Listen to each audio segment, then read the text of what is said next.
The Casey Anthony murder case will enter its fourth week of testimony tomorrow. On Saturday, the state focused on the forensic science, taking a closer look at the car trunk it says Anthony put her daughter's body in.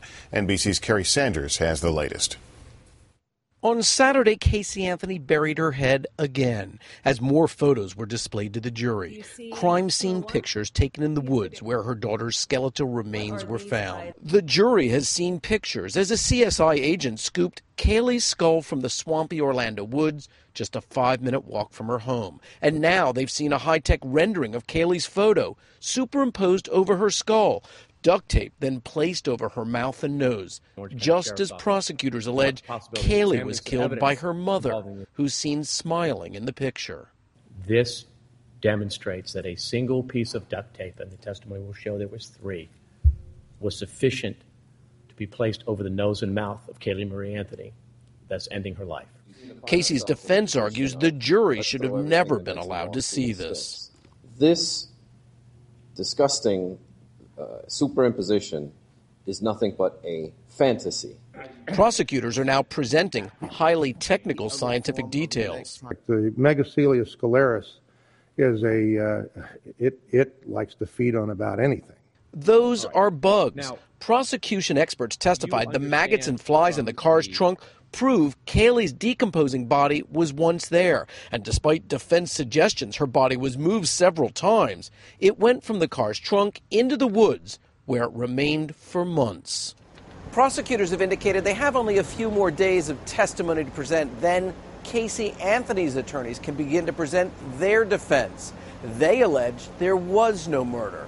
Kaylee Anthony accidentally drowned in the backyard swimming pool.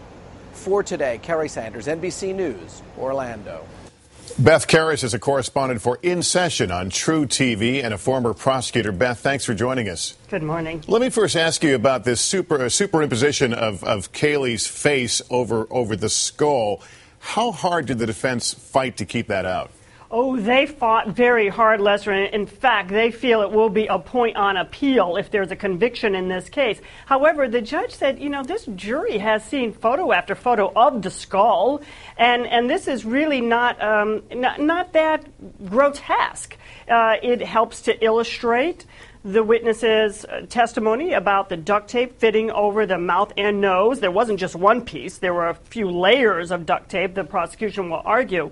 So it probably will be harmless error because it's not any worse than what they've already seen. Things got very technical, though, with the description of maggots and flies. Tell me how that works into the prosecution's narrative. Well, it doesn't absolutely prove there was a body in the trunk, but the witness said that it is consistent with the state's theory that Casey had the body in the trunk, he said, for 3 to 5 days. That's what the insect activity is consistent with. And then the remains in the woods were there since late June, early July 2008. That's also consistent with the state's theory. So it's another piece of this circumstantial puzzle that they're putting together.